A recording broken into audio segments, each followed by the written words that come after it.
Halo, Tuhan bersamamu. Mari Bapak dan Ibu, kakak adik, saudara-saudara, teman-teman dan rekan-rekan semua, mari bersama dengan cuap-cuap kawam, kata awam, kita membaca dan mendengarkan bacaan hari ini. Ingat untuk memberikan komentar dan share kepada yang lain, sehingga mereka dapat juga membaca dan mendengarkan, serta mendapatkan belas berkat kasih dari Tuhan. Sebelumnya, kita ini sejenak sebelum kita membaca. Pembacaan diambil dari Injil Matius pasal 1 ayat 1 sampai 16, ayat 18 sampai 23. Inilah silsilah Yesus Kristus anak Daud, anak Abraham. Abraham memperanakan Ishak, Ishak memperanakan Yakub.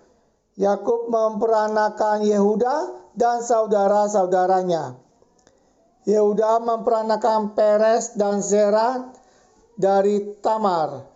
Peres memperanakan Hezron, Hezron memperanakan Ram. Ram memperanakan Aminadab, Aminadab memperanakan Nahason. Nahason memperanakan Salmon, Salmon memperanakan Boas dari Rahab. Boas memperanakan Obed dari Rut. Obed memperanakan Isai. Isai memperanakan Raja Daud. Daud memperanakan Salomo dari istri Uria. Salomo memperanakan Rehabeam. Rehabeam memperanakan Abia. Abia memperanakan Asa. Asa memperanakan Yosafat. Yosafat memperanakan Yoram. Yoram memperanakan Uzia. Uzia memperanakan Yotam. Yotam memperanakan Ahaz. Ahaz memperanakan Hizkia. Hizkia memperanakan Manasye. Manasye memperanakan Amon. Amon memperanakan Yosia. Yosia memperanakan Yekonya dan saudara-saudaranya pada waktu pembuangan ke Babel. Sesudah pembuangan ke Babel, Yekonya memperanakan Sealtiel. Sealtiel memperanakan Zerubabel. Zerubabel memperanakan Abihud. Abihud memperanakan Elyakim. Elyakim memperanakan Azor. Azor memperanakan Zadok. Zadok memperanakan Akim. Akim memperanakan Eliud. Eliud memperanakan Eleazar. Eleazar memperanakan Matan. Matan memperanakan Yakub. Yakub memperanakan Yusuf, suami Maria, yang melahirkan Yesus yang disebut Kristus. Kelahiran Yesus Kristus adalah seperti berikut. Pada waktu Maria ibunya bertunangan dengan Yusuf, ternyata ia mengandung dari Roh Kudus sebelum mereka hidup sebagai suami istri. Karena Yusuf suaminya seorang yang tulus hati dan tidak mau mencemarkan nama istrinya di muka umum, ia bermaksud menceraikannya dengan diam-diam. Tetapi ketika ia mempertimbangkan maksud itu, malaikat Tuhan nampak kepadanya dalam mimpi dan berkata, "Yusuf, anak Daud, janganlah engkau takut mengambil Maria sebagai istrimu, sebab anak yang di dalam kandungannya adalah dari Roh Kudus. Ia akan melahirkan anak laki-laki dan engkau akan menamakan dia Yesus, karena dialah yang akan menyelamatkan umatnya dari dosa mereka." Hal itu terjadi supaya genaplah yang difirmankan Tuhan oleh Nabi. Sesungguhnya anak darah itu akan mengandung dan melahirkan seorang anak laki-laki, dan mereka akan menamakan dia Immanuel, yang berarti Allah menyertai kita. Demikianlah sabda Tuhan. Terpujilah Kristus.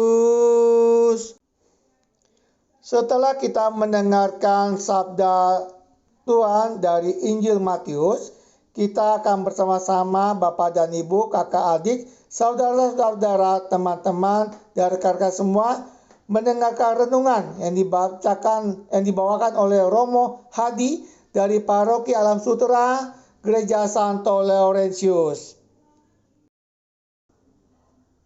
Bapak, Ibu, dan saudara sekalian yang dikasihi Tuhan, Oma dan Opa, anak-anak, teman-teman kaum muda yang ada di rumah. Hari ini gereja merayakan pesta peringatan kelahiran Santa Perawan Maria. Kita tahu dari sejarah gereja bahwa Orang tua dari Bunda Maria adalah Santa Ana dan Yoakim. Mereka juga orang-orang yang mengharapkan anak, tetapi mengalami kesulitan. Dan baru di usianya yang cukup tua mereka memperoleh anak, yaitu Maria. Maka mereka mempunyai nazar untuk mempersembahkan Maria dalam belas kasih Tuhan. Nah, dalam usia 3 tahun sampai kurang lebih 12 tahun, Maria hidup dalam bimbingan seorang imam di Bait Allah waktu itu, yaitu Sakaria. Dalam bimbingan rohani itulah Maria tumbuh dan berkembang dalam lingkaran kehidupan di Bait Allah. Dan pada usia 12 tahun Maria bertunangan dengan Yusuf sangat muda. Dalam bimbingan Sakaria juga. Disitulah awal dari segala sesuatu. Karya Allah menjadi luar biasa dalam hidup Maria setelah bertunangan dengan Yusuf. Nah, Bapak, Ibu, dan saudara sekalian yang terkasih, apa yang bisa kita pelajari, apa yang bisa kita ambil, buah-buah rohani apa yang kita bisa peroleh dari ketika kita merayakan pesta kelahiran Bunda Maria? Pertama, gereja mau merayakan imannya. Gereja merayakan imannya. Dan gereja mau bersyukur bahwa Allah memilih dari sekian banyak wanita, seorang wanita biasa, yaitu Maria, untuk terlibat di dalam sejarah keselamatan dunia. Siapa yang diselamatkan? Manusia. Allah memilih Maria dari wanita biasa menjadi wanita luar biasa. Itulah Maria. Bukan karena dia ingin menjadi hebat, tetapi Allah yang memilihnya, Allah yang berkarya, dan karya Allah selalu pasti. Yang kedua, gereja saat kita merayakan kelahiran Bunda Maria, gereja mengundang kita untuk bersama-sama memandang wanita ini, yaitu Bunda Maria.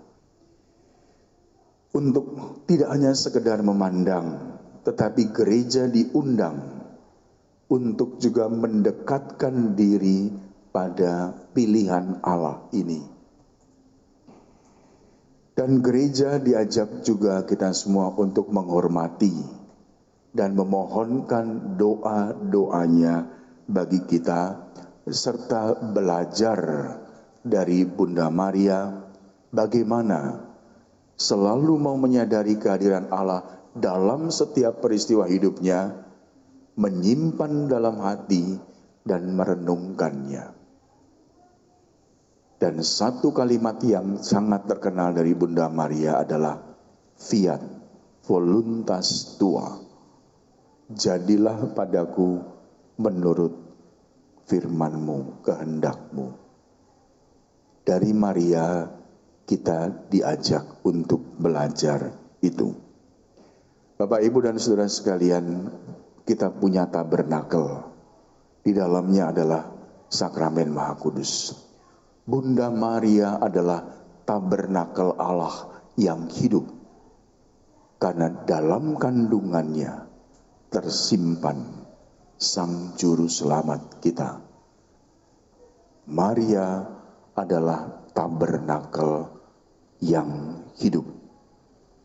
Lewat tabernakel itulah Allah memperkenalkan kita semua untuk dapat berjumpa dengan Sang Putra. Maka Bapak, Ibu, dan saudara sekalian, mari kita mencintai Bunda Maria, Ibu Gereja, Ibu para imam, Ibu untuk orang beriman. Tuhan memberkati. Amin. Amin. Setelah membaca dan mendengarkan renungan yang dibawakan oleh Romo Hadi Suryono dari Paroki Alam Sutera Gereja Santo Laurentius, marilah kita bersama-sama mengingat atau menjawab beberapa pertanyaan berikut. Pada waktu Maria ibunya bertunangan dengan Yusuf, ternyata ia mengandung dari A. Roh Kudus, B. entah siapa, C. orang kudus. Pertanyaan kedua, Maria ibu Yesus mengandung Yesus sebelum Maria dan Yusuf hidup sebagai A. teman, B.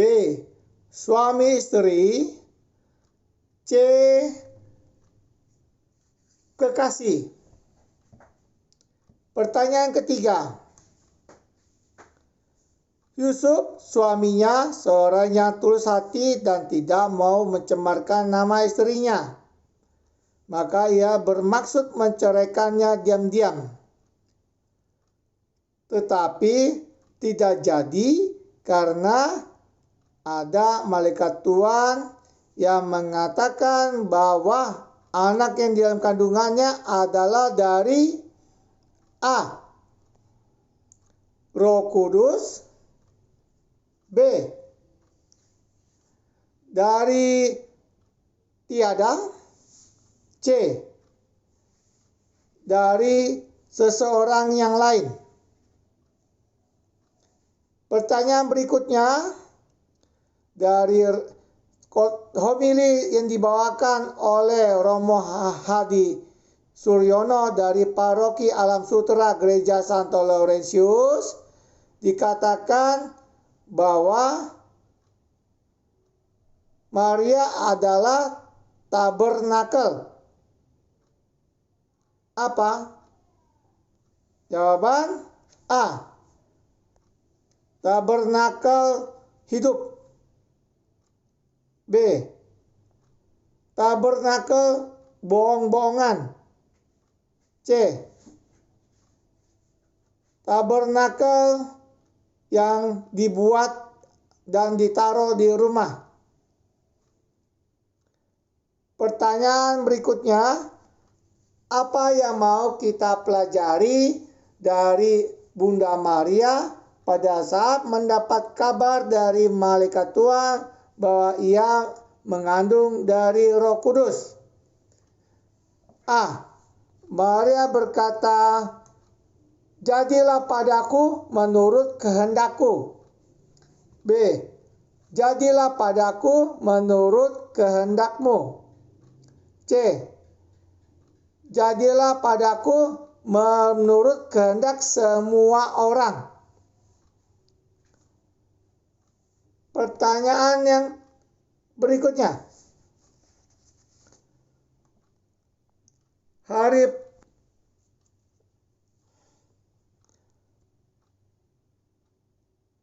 Maria mengandung anak laki-laki dan akan menamakan dia Immanuel.